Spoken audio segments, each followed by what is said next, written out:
Everybody, welcome back into the Pick and Roll NBA podcast with Jet and Sap, presented by Full Press Coverage. Sap, I'm very energized because I felt a great feeling of catharsis and happiness over this past weekend with the Celtics retirement of Kevin Garnett's jersey. Not only is he one of my favorite all-time players, favorite all-time Celtics, number 5 was also always my jersey number whenever I played sports.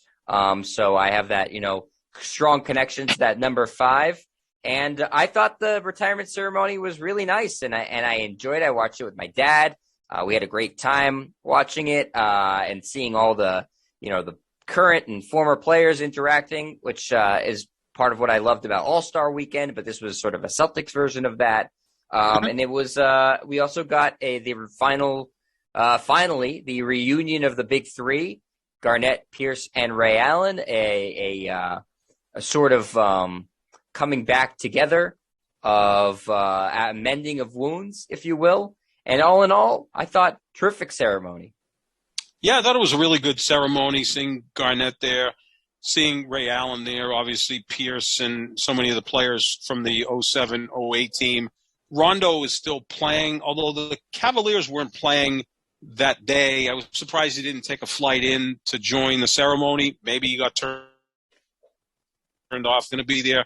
I think the icy relationship between Ray Allen and Rondo may take a while to thaw, if it ever does. Maybe never, yeah. Maybe never. They really despise each other.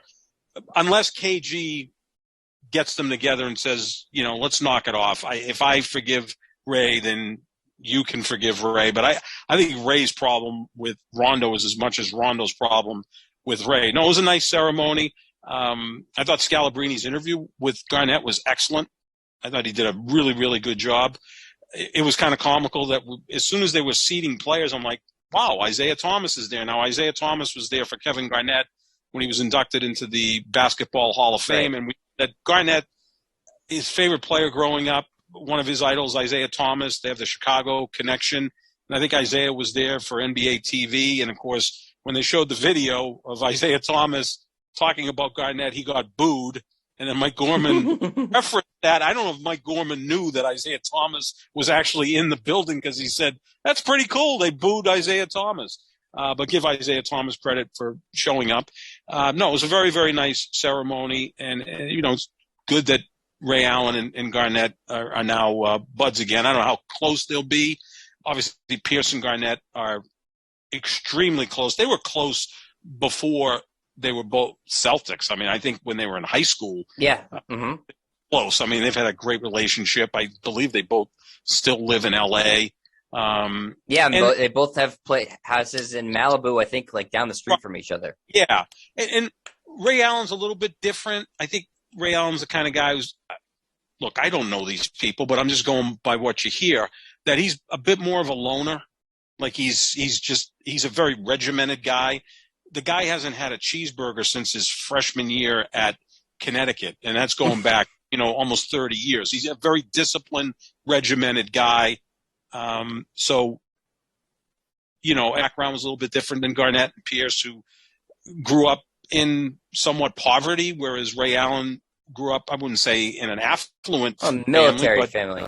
Military family, educators. So, he was more middle class. So I think they're different places, but it's good to see that. Garnett was as intense as ever, as he always is. I mean, Kevin Garnett's intense ordering breakfast, I'm sure. But I think richly deserved. Look, the guy played 6 years here. He was the biggest reason they won that championship.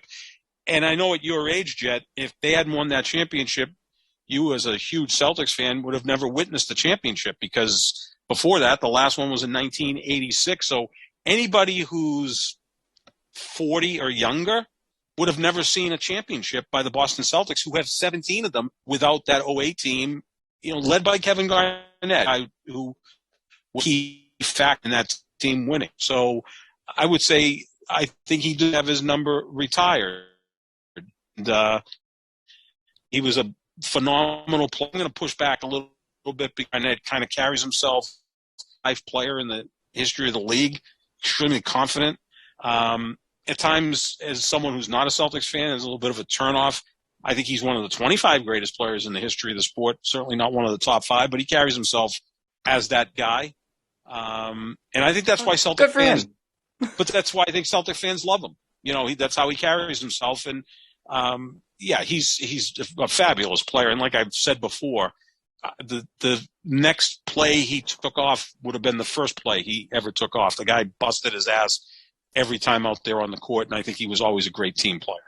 Yeah, I think, the only pushback from people about him getting his number retired, and there were very few who pushed back on it, was that he was just here for 6 years. But, right. He changed the whole culture, and I know that's become sort of the mantra, change the culture, but it's true. And, in my lifetime, he was the first superstar player the Celtics ever had. And, Pierce was a star player. Garnett was, he had already won an MVP. Right. Pierce is as excellent of a player as he was and is a deserved Hall of Famer and has a ton of accolades and stuff. Never really sniffed winning an MVP award. That's rarefied air. And Garnett, you could certainly make a case of he's one of, if not the best defensive player of his era. Mm-hmm. So, he was the first guy to come in and play for the Celtics in my lifetime that was like, holy crap, this is an all-time great player that's playing on my favorite team. And, mm-hmm. he immediately made the Celtics into a credible championship contender. And then, they went on and won the championship and came damn close to winning a second one a few years later. So I think just deserving because of how dire things were before he got here and how miserable it had been for a long time.